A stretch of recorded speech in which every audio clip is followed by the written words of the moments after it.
Ladies and gentlemen, please welcome to the stage the next Vice President and Second Lady of the United States, Senator J.D. Vance and Usha Vance.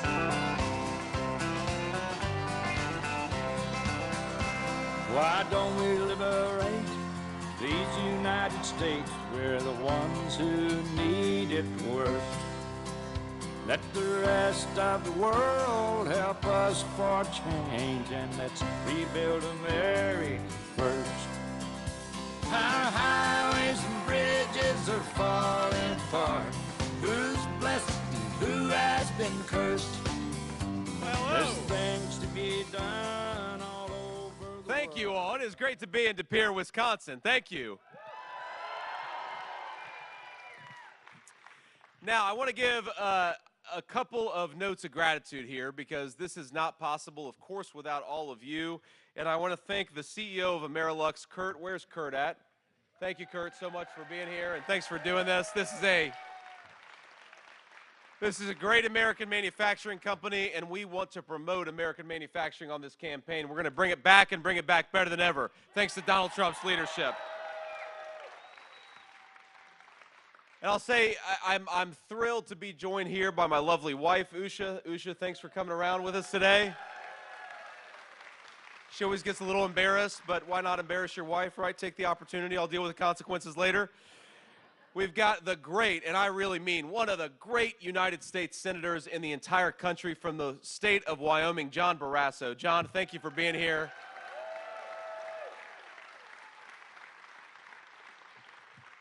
And most of all, I want to say thanks to all of you because in 68 days, thanks to you and thanks to the state of Wisconsin, we are taking this country back. We're going to make Donald J. Trump the next president of the United States.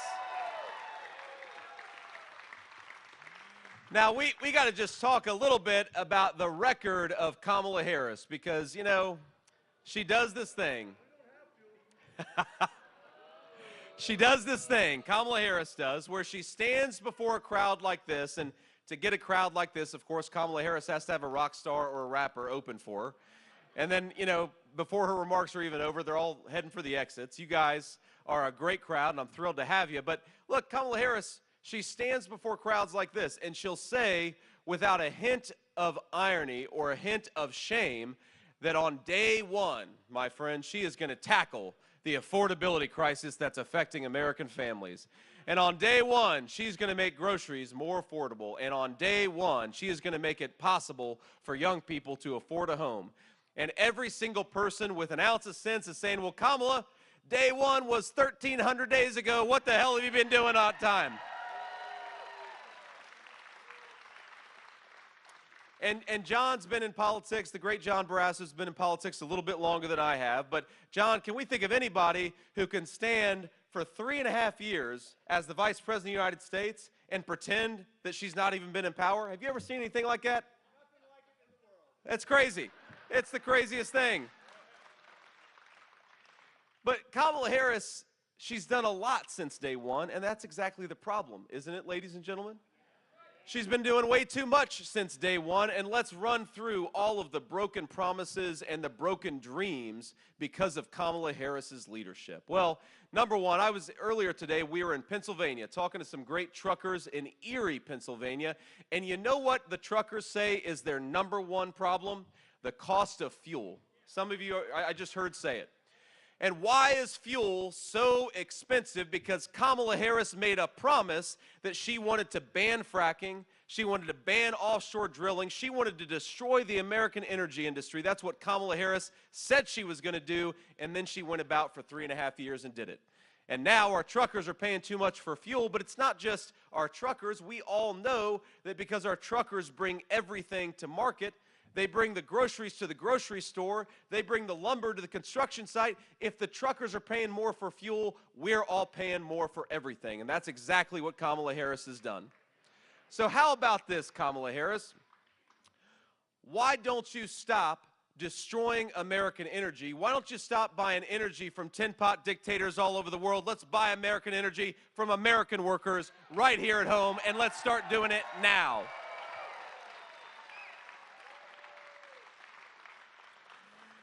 Now, Kamala also says that she is going to be a great friend of American manufacturers.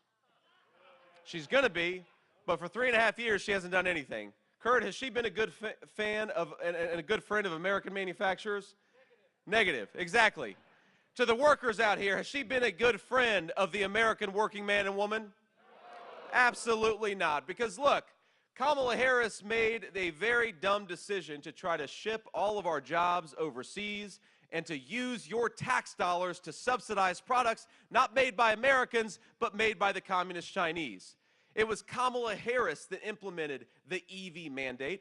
It was Kamala Harris that implemented the policies that shut down American energy and instead wants us to buy energy from random people all over the globe. And it's Kamala Harris who, in the name of the Green News scam, wants to take your tax dollars and buy cars that are made in China. I think you ought to drive whatever the hell you want, because this is America, and that's what we believe. And by the way,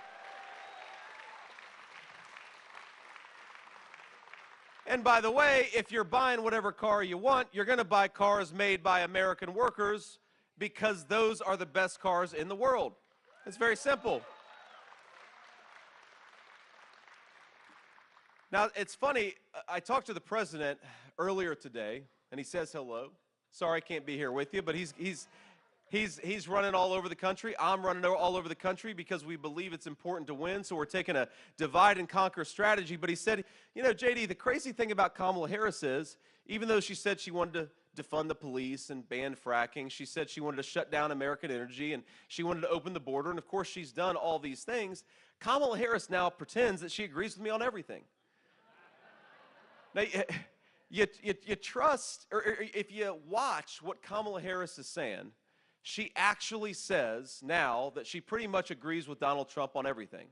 Now, she's not implementing those policies, by the way. She could, as the vice president, get to work right now if she actually agreed with the president. So she's lying to the American people because she knows that her record is a disaster and her policies are unpopular. But I said to the president, you know, I think I actually know, sir. I know what's going on. She doesn't think she's going to win this race, so she's auditioning for my job. She wants to become Trump's vice president, I think, because she knows the jig is up, but America is too smart for it. We are not going to promote Kamala Harris. We're going to say, you're fired to Kamala Harris, and kick her out of Washington, D.C.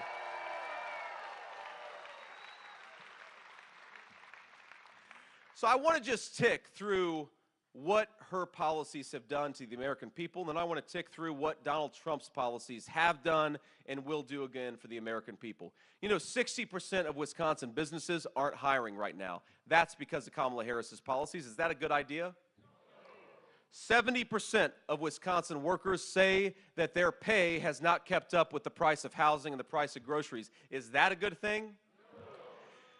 Over $11,000. That is what it costs the average Wisconsin family to buy today what they could have bought 3 years ago. Is that a good thing for Wisconsin families? And so Kamala Harris now wants a promotion. Are we going to give it to her? Absolutely not. We're not going to give it to her. Now, Kamala loves to talk about her tough-on-crime experience. She says that she was a tough-on-crime prosecutor. Well, you look at the record.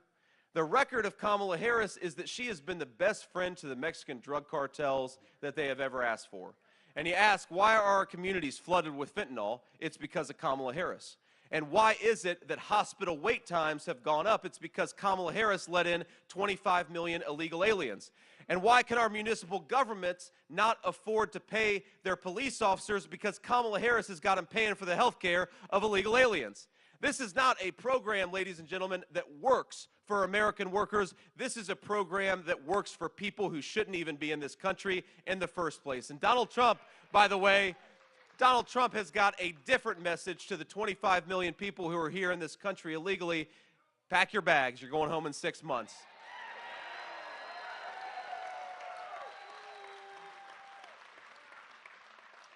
And look, it's a disaster not just for public safety, but it's a disaster for the wages of workers. We know that when you let in 20 million illegal aliens, 25 million illegal aliens, and you let them stay here, and you give them health care, then what does it do? It undercuts the wages of American workers. That's why a lot of Wisconsin paychecks are not keeping pace with the price of inflation, because Kamala Harris let in people who shouldn't be in this country to begin with. That is what she has done. And let's just offer a little bit of a study in contrast here, because, my friends, it doesn't have to be like this. We can do better. This country can do so much better. We just need the leadership of Donald J. Trump, and that's exactly what we're going to do because of the people in this room. Now, compare and contrast. Compare Kamala Harris, opened the border, suspended deportations on day one, and stopped Donald Trump's Remain in Mexico policy. When Donald Trump is president, we're going to re-implement deportations, re-implement Remain in Mexico, and tell people they got to go back where they came from and come through the proper channels.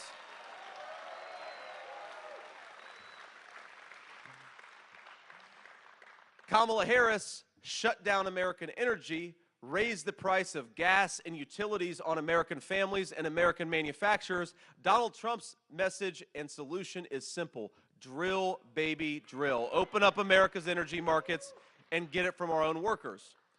Now, Kamala Harris wants to tax the people in this room to send money to Chinese-made electric vehicles. Donald Trump wants people here to keep more of their own money and to buy products that are made right here in the United States and stamped with Made in USA.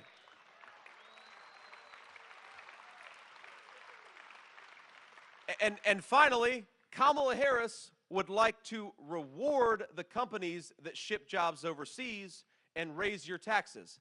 Donald Trump wants to cut your taxes and punish the companies that are doing business with the communist Chinese. Let's reward American manufacturers, not the corrupt businesses that are getting rich from Chinese slave labor. It's simple. It's common sense stuff. So I want to take some questions from the media here in just a second, but I want to leave you with one final thought here, because, you know, getting to run for the Vice President of the United States is the greatest honor of my life. It's the coolest thing. I get to fly around and drive around and see this country from a totally different perspective. And let me tell you the good news. My friends, the good news is we have the most beautiful country in the entire world. The good news is we have got natural resources that are the envy of the entire world. It's amazing. The Chinese and the Russians would kill for the stuff that we have right here in Wisconsin and all across our great country. We have the best workers and the best families anywhere in the world. And by the way, we've got the proudest cultural and historical traditions, I believe, that exist anywhere on the face of the earth. That is what we have going for us. The only thing that is broken about this country is our failed leadership. And that's why we got to fire Kamala Harris, replace her with Donald J. Trump, and get some leadership in this country that is equal to the job of leading the American people.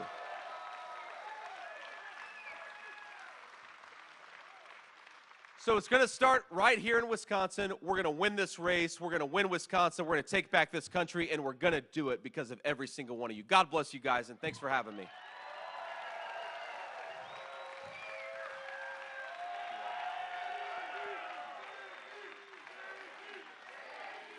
Thank you.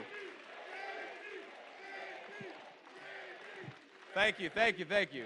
Here, y'all want to see me take some questions from the media? All right. Let's do it. Now, I always say I'd like to start with the local reporters and the local TV channels if we can. So let's start there, and we'll take some questions from the national folks after that. Senator Vance, Carl Winter from NBC 26 here in Green Bay. Hey, Carl. Robert F. Kennedy Jr. will remain on the ballot here in Wisconsin. The Wisconsin Election Commission says, despite him trying to get off of it in swing states. How do you think that affects yours and former President Trump's campaign? Well, first of all, are we thrilled to have the endorsement of RFK and Tulsi Gabbard? We are.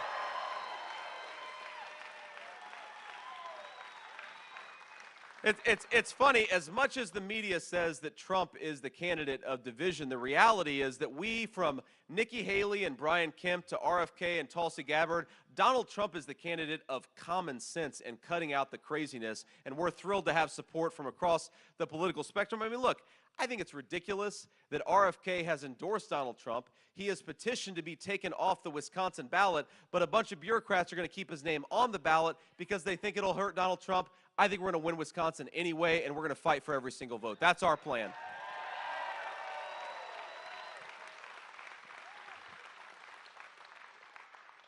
Next question.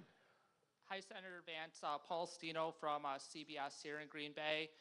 The Harris campaign, in their campaign commercials, when they have, campaigns, they accuse you guys of kind of catering towards rich people more so than middle class when it comes to your economic policies. When you hear that argument, what's kind of your rebuttal to that, or what would be your counter argument to their claim right there? Thank you. Well, look, my counter argument is that Donald Trump is a president for every American citizen, rich or poor. We just want people to have a good life in this country that all of us love. It's that simple. Now, when she says, look, she says that Donald Trump and me are the candidates of rich people, here's my response to that. First of all, I grew up in a poor family. And I grew up in the kind of family that suffers when Kamala Harris and people like her don't do their jobs. And let me just give you one example. We know it gets cold in Wisconsin, right? A lot colder than it does in Ohio. You guys are tougher up here than we are down a little further south. And look, during a cold winter, I have been on the receiving end of not having enough money, and where my grandmother would say, well, honey, we just can't turn on the heater tonight. We can't afford it. And so maybe you sit in front of a space heater, or maybe you just throw on a few extra blankets. And that's what a lot of American poor families deal with during the depths of a cold winter. I believe that if you work hard and play by the rules, we are the richest and most prosperous country. Rich or poor, you ought to be able to turn your heater on and heat your homes in the winter. Is that a simple thing that all of us believe in? Now, clearly, Kamala Harris doesn't believe in that because she has pursued policies that are making electricity and utilities go up by 30, 40, and 50%. So when she says that she's the candidate of the little guy can't afford to heat their homes because of Kamala Harris's policies. The little guy can't afford to put groceries on the table because of Kamala Harris's policies, and the little guy can't afford to buy a home because of Kamala Harris's policies. She is the president of a corrupt leadership in this country. Donald Trump is the president of the people, and that's why we're going to win.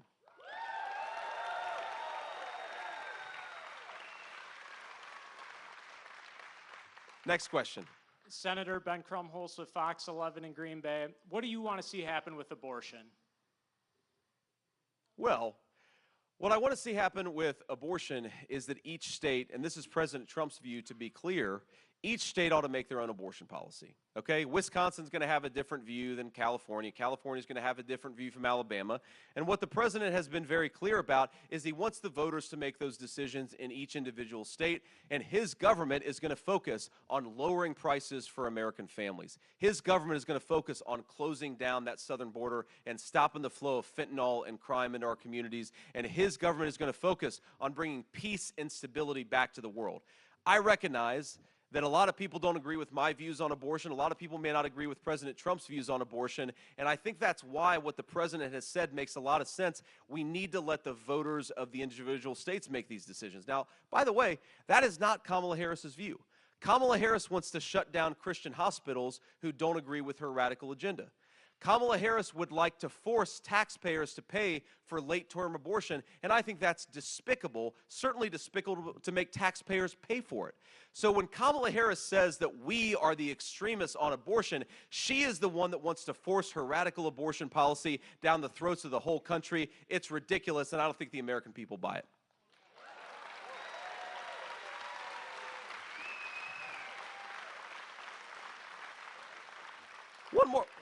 One more point on this, because it's so important. Look, the President of the United States, Donald Trump, believes in American families, and he wants Americans to be able to raise a family in comfort and stability. And I do think that we have become in this country, thanks to Kamala Harris's policies, anti-family. Who wants to start a family if you can't afford a home? Who wants to start a family if you can't afford groceries? Who wants to start a family if you feel like the President of the United States is not looking out for your interests? That is what Kamala Harris has done to this country. President Trump wants to give women and families choices. Let's have a pro-family country. Let's make it easier to bring new life into this world, and let's be a pro-family United States of America. That's our vision. We're going to fight for it.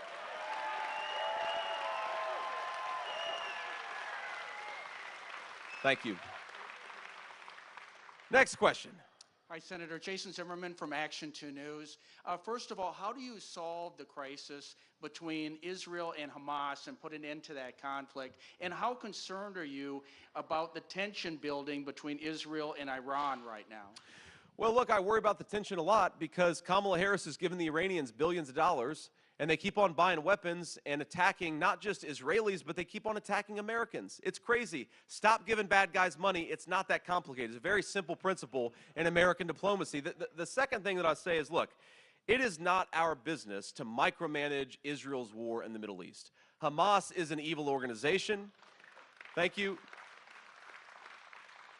Hamas is an evil organization. What we should be doing as an ally of Israel is empowering them to wipe Hamas off the face of the earth and get this war over. It's very simple.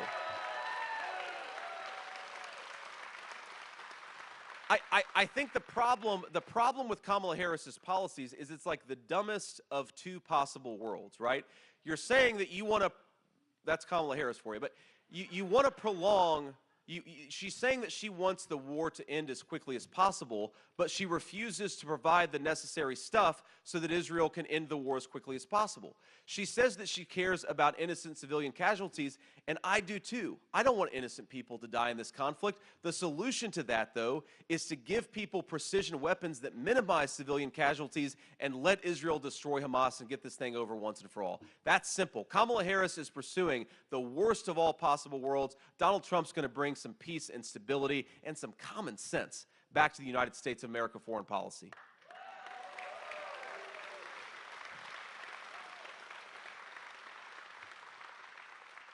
Next question. Hi, Senator Vance. Joe Schultz, Wisconsin Public Radio. State data shows that since 2021, Wisconsin's had more job openings than people on unemployment. You know, President Trump has talked about mass deportation effort, largest in U.S. history. Does that run the risk of worsening the state's labor shortage? Well, look, we don't just want job openings, we want good job openings that allow people to provide for a family. And when you import millions upon millions of illegal aliens and you put them in the front of the line of American citizens, you destroy the economic foundation that allows the American people to get ahead in their own country. I do not buy for a second, do any of you buy for a second that the Kamala Harris economy has been good for American workers? Nobody buys it. Inflation has failed, wages have failed to keep pace with the price of groceries, the price of housing. So you've got people working harder and harder, feeling like they can't get ahead. They're in fact falling further behind as they work harder and harder. That is not an economic record to be proud of. And it's interesting that back when Joe Biden, remember him? He's still our president, technically. But back 6 weeks ago, when Joe Biden was still pretending that he was going to run for president, what the Democrats said is that our economy has been great for workers. And now, 6 weeks later, Kamala Harris is saying, yeah, the economy's been bad for workers, but don't blame me. Who am I? Well, the answer is, you're the vice president, do a better job, and we'd have a better economy.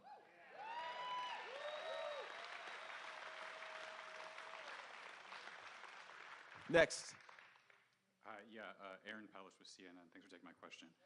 You're speaking at the Firefighters Union. You're speaking at the Firefighters Union convention tomorrow in Boston. I want to ask you a labor question, if you don't mind. Sure. 131 Republican members of Congress last year co-signed a bill supporting a national right-to-work law. I'm wondering how you feel about that law nationally. And then here in Wisconsin, there's also a right-to-work law. Over in Michigan, they repealed a right-to-work law that went into effect earlier this year. Wondering whether you support Wisconsin's policy to keep it or Michigan's to repeal it. Well, look, I'm not going to comment on what Wisconsin should do. Wisconsin ought to make its own decision on this, and Michigan ought to make its own decision on this. I did not sign on to the national legislation that you're talking about, and my view is the best thing for American workers, union and non-union alike, is rising wages, investing in American manufacturing, and investing in American workers, closing down that southern border. That's what workers need more than anything else. Safe communities and high wages, and that's what we believe in. So my message to the firefighters, it's been my same message to the police union. Of course, pretty much every police union in the country has endorsed me and President Trump. My message is we want you to have safe jobs. We want you to be able to do what you can and do what you need to do without being destroyed by our public leadership. And we want you to have good wages for a fair day's work. That's true for the union workers, and that's true for the non-union workers too. Next question. Yes, sir. Senator Vance, Gary Tenney, Fox News. Opioid epidemic hits close to home for you, and we've seen over the last 4 years how every state has become a border state. looking ahead, if there is a second Trump administration, what more would you do to address the opioid epidemic along the border, rather, or beyond just the wall? Would you be willing to go directly after the cartels in Mexico, in China, and how would you do that? Well, look, I adhere to President Trump's very simple principle. Kamala Harris wants to let the Mexican drug cartels do whatever they want and go to war against American law enforcement. I think we ought to empower American law enforcement and go to war against the Mexican drug cartels. It's one of the biggest terrorist organizations in the entire world. We cannot let them operate freely in our country.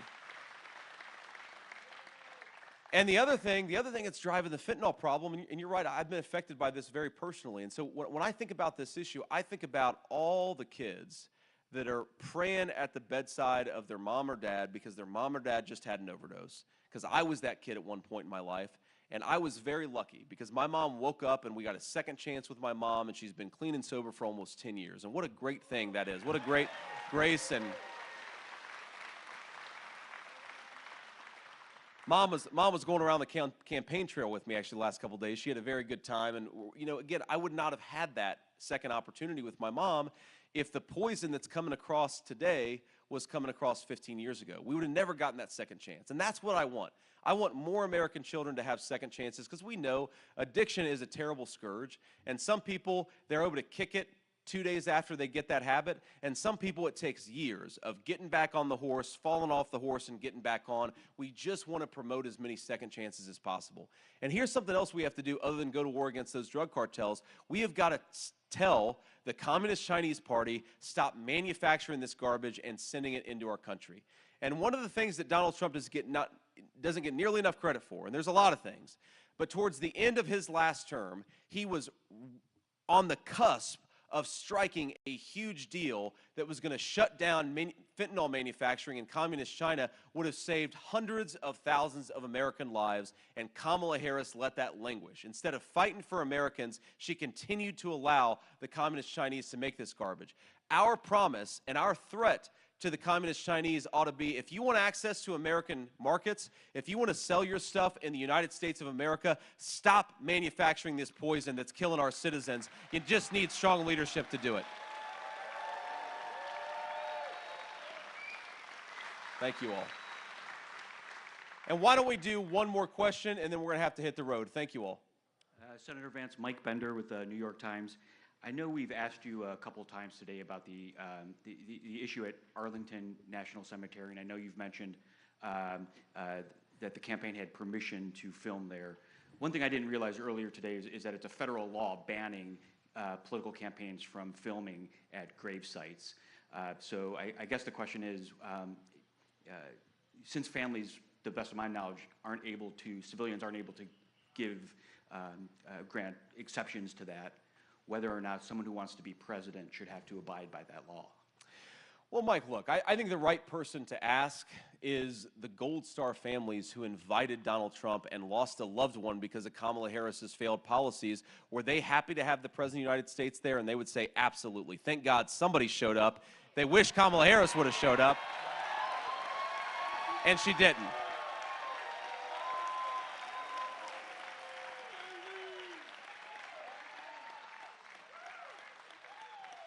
I mean, you guys in the media, you're acting like Donald Trump filmed a TV commercial at a gravesite. He was there providing emotional support to a lot of brave Americans who lost loved ones they never should have lost, and there happened to be a camera there, and somebody gave him permission to have that camera there. This is not a gross violation of federal law. This is a president who did what all presidents should do: show up and provide support to your own people.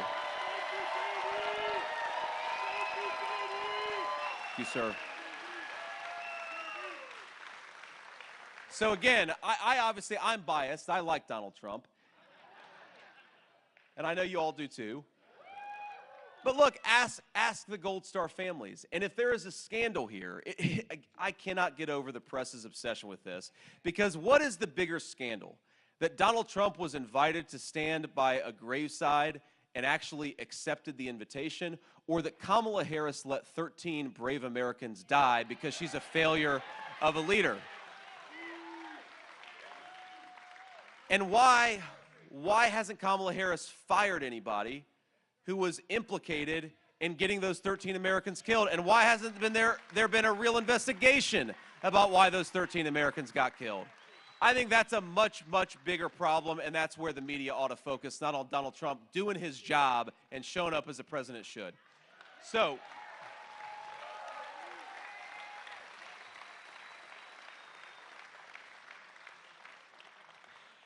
I want to leave you with just a thought, because, you know, the media focuses a lot on what Kamala Harris said at the DNC. Did you all watch Kamala Harris's DNC speech?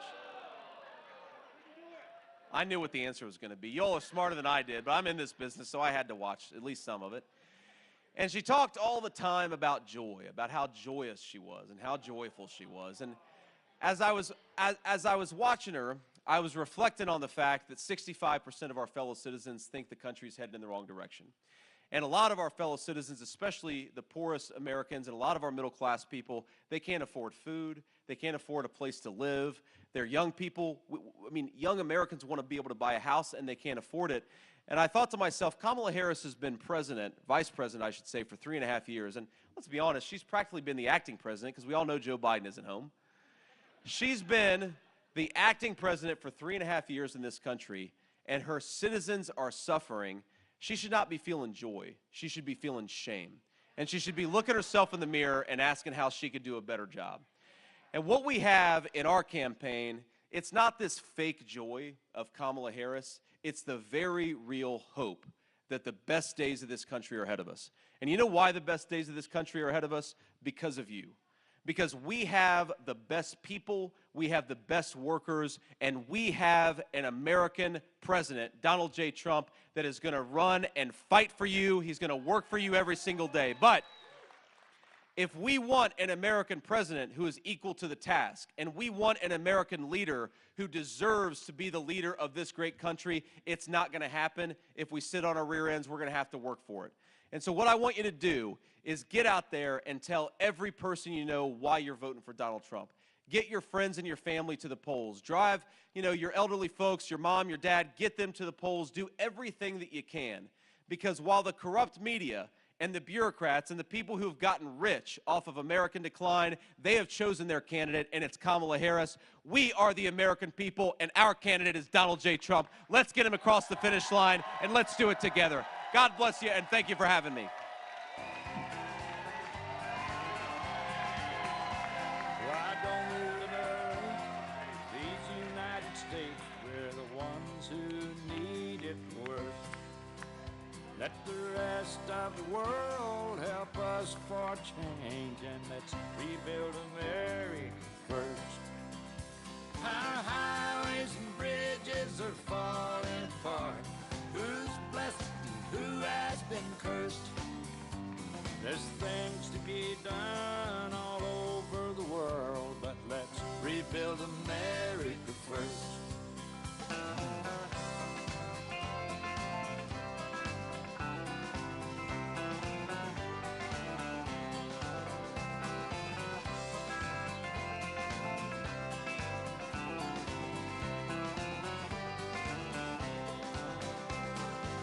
Who's on the hill and who's watching the valley?